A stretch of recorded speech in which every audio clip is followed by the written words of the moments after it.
It's easy to make mistakes when collecting watches. It's a very emotional hobby. We tend not to think logically about things, and we for sure spend way too much money when a £10 Casio does the job. But there are some mistakes that are way more costly than others, and can for sure ruin your enjoyment when it comes to collecting watches. Today I share with you 8 big mistakes I've made in the past, and how you can hopefully avoid them. Hello there, my name is Kieran, welcome to Top Tier Ticker, I hope you're having a good day. I am going to make myself look like a little bit of an idiot today by confessing to some mistakes that I'm not exactly proud of, but if just one person enjoys watch collecting a little bit more after watching this video, then it's more than worth it. I've been trying to master the art of collecting watches for almost 5 years, and I feel like I've got absolutely nowhere. I still have no idea what I want, when to buy it, or who to buy it from, but I'm at least 2% better at all 3 of those things since I started collecting watches. So let's talk about some watch collecting mistakes that I made that you should avoid. But one thing that definitely wasn't a mistake was me starting this YouTube channel. It's been amazing thanks to all 88,391 subscribers. I'd love for you to hit the subscribe button and be one of those people.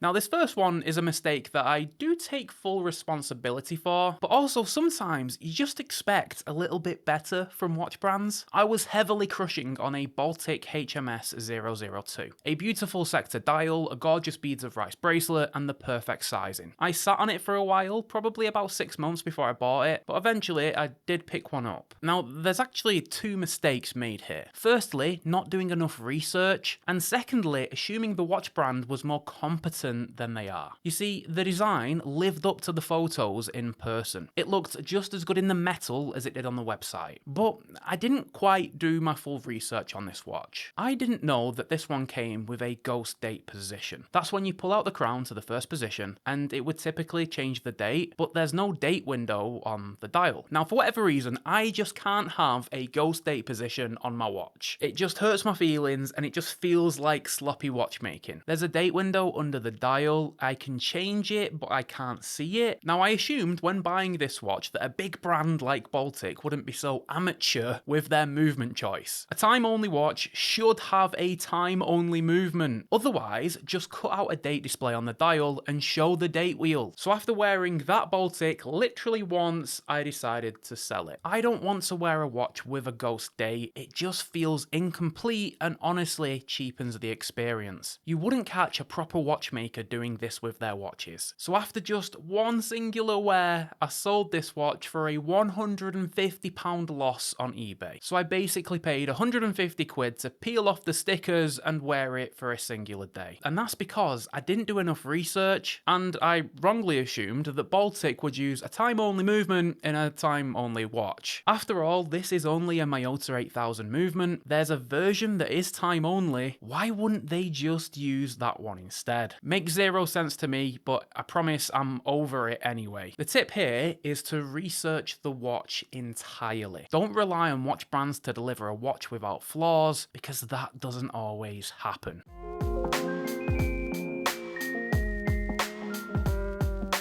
Now, this next mistake will likely cost you more than any other on today's video. I have made this mistake so many times, and I'm hoping by telling it to you, you can avoid doing it. Watch collecting is very exciting, and sometimes you can let the excitement take over and not think straight. If you find a watch for the first ever time, I wouldn't recommend buying it straight away. Sit on the purchase for minimum 3 days. Ideally, a few weeks or even a couple of months. And if it's a big purchase that's going to cost you a lot of money, sit on it for as long as possible. The perfect example here is when I picked up the Cartier Santos. Out of nowhere, it was the watch that I wanted more than anything else. I'd convinced myself that this was the watch of watches, and nothing was going to stop me buying it. So within a couple of weeks, I picked one up for £3,000. And almost instantly, after unboxing it, I was filled with regret. The watch didn't quite sit right on my wrist, the proportions didn't look as good in person as they did in the photos, and instead of feeling joy, I was left feeling a bit empty. reality. And that's because I let the excitement of buying the watch take over in a moment of madness, and didn't actually fully consider whether it was the right watch for me. It was a bit too small, it felt way too delicate, and I felt like I'd wasted my money on something I wasn't going to wear. The nail in the coffin was finding that one of the bracelet links was stiff and wouldn't move, which meant that this watch had to go back. Luckily, I bought it from a reputable dealer who accepted a return, but I could have got really badly stung on this one. The point here is to be patient with your purchases. Let the excitement fizzle out so that you can think logically with a clear head about the purchase.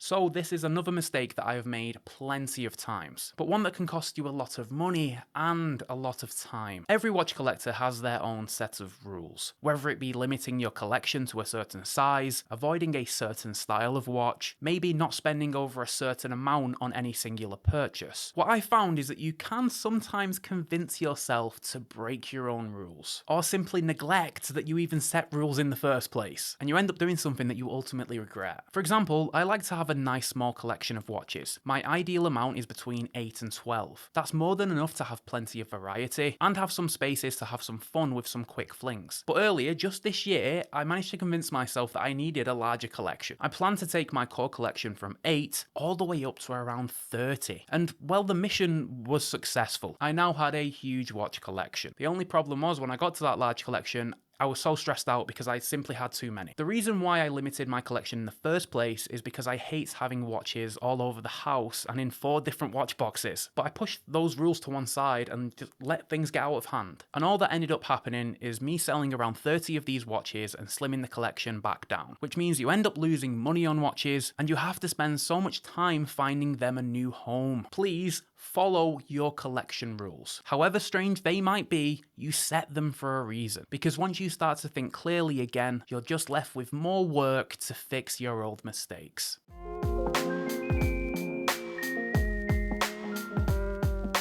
This one is one of the most toxic mistakes you can make, and it often comes around from listening to others or simply feeling a little bit insecure. Spending more money on a watch does not equal more enjoyment. Trust me, I've tried, I know. The Santos, for example, my biggest ever purchase, but I immediately regretted it. Listen, I understand that when you look at someone else's collection, it might make you feel a little bit inferior. Your Seiko and Hamilton doesn't compete with a Rolex and a Grand Seiko, but this is a mistake. You're literally stealing enjoyment from yourself by comparing yourself to others. You should be proud of the watch collection that you have managed to assemble. Watch collecting is a very expensive hobby. If your collection is worth more than your monthly income, you're doing great. I want you all to look at your collections and feel proud of them, because there will be someone else in the world that looks at your collection and wants it for themselves. Buy what you like and enjoy your watches. Don't look down at your watch and feel inferior. You've worked hard to earn your collection.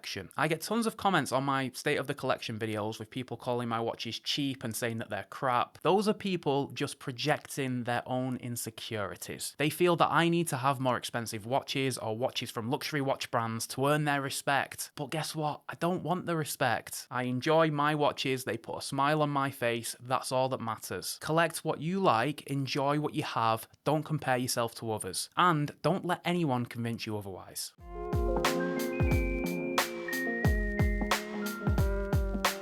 Another one, I broke this rule myself and I still regret it to this day. When looking at your watch collection, there might be a watch that you want to upgrade. For example, you might have a $300 Erebus Origin diver with an orange dial. You bought it, you love it, but you feel like you want to upgrade it to something better. No problems there, that's a completely normal thing to do. However, a costly mistake can be made if you don't time things correctly. You see, let's say you've decided you want to upgrade to a Doxa Sub 300. Another tool diver, this time with a lot more history and obviously a much higher level of quality. The problem here is if you sell your Erebus before you actually buy the Doxa. Because if you sell the Erebus and then for whatever reason don't actually bring in the Doxa, you're left without either of them. This happened to me with my Yema Rallygraph. I love the Yema, it was my first proper chronograph, but I decided I wanted to upgrade to a vintage Speedmaster automatic. However, I sold my Yema Rallygraph before I actually had the Speedmaster in hand. And guess what happened? I ordered a Speedmaster from Chrono24, the watch was double sold, which meant they had to cancel my order. And then I couldn't find another one that I was happy with in terms of price and condition. Then, after looking for a replacement for a while, I got cold feet on that Speedmaster model, which meant meant I was left without the Speedmaster, but more importantly, I no longer had my Rallygraph. So whatever you do, don't sell the watches that you're replacing before they've actually been replaced. Get the new watch in hands, spend some time with it, make sure you're happy with it, then you can sell the old one. Otherwise, you might be left with a ton of regret because you sold a watch that you have no replacement for.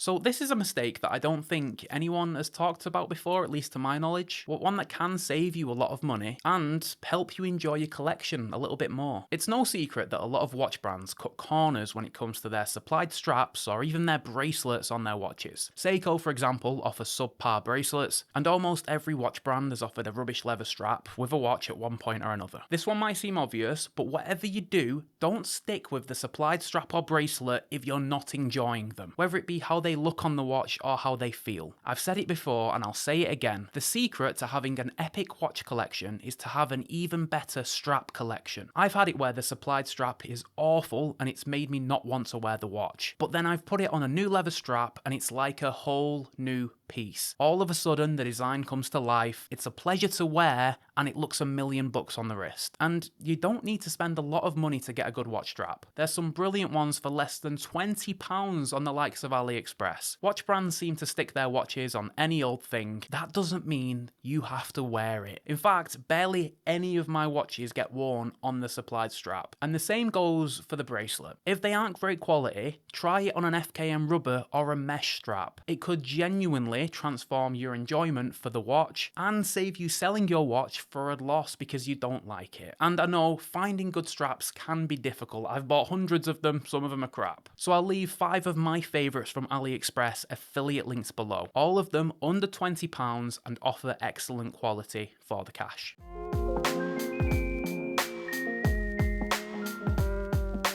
One huge mistake that a lot of collectors make, and I'm including myself in this too, you see, social media and YouTube specifically is full of watch-related content. It's hard to go to the toilet without scrolling on your phone and seeing the next shiny new thing. So you do need to be aware of this next point because it is something that stung me in the past and it'll probably sting you in the future. With social media, there's always a watch that everyone is talking about. Just think of the PRX a few years back or the Casio. These watches catch fire and you see them everywhere. And that's usually for good reason. Most watches that go viral tend to be the good ones. I think a good example of this right now is the new automatic Casio release. You can't go anywhere without seeing a YouTube review, Instagram post, or an article about it. But the mistake here comes from getting sucked into the whirlpool of hype and thinking that if you don't get the new super cool watch, you're somehow missing out on all of the fun. This for sure happened to me with the Tissot PRX. Everyone said how good it was, I believed them, but then I got one and it just wasn't for me. You see, once all of the hype dies down on these watches, you're almost left with a shell of a watch that people used to think was cool, but now they've moved on to something else, and unless you genuinely love the watch, you kind of just feel left behind. And you also feel like you should kind of move on to that shiny new thing. So approach these viral, popular watches with caution. Yes, some of them are fantastic, brilliant in fact, but some of them get that much praise, they quickly become overrated, and you might set your expectations too high and ultimately be disappointed.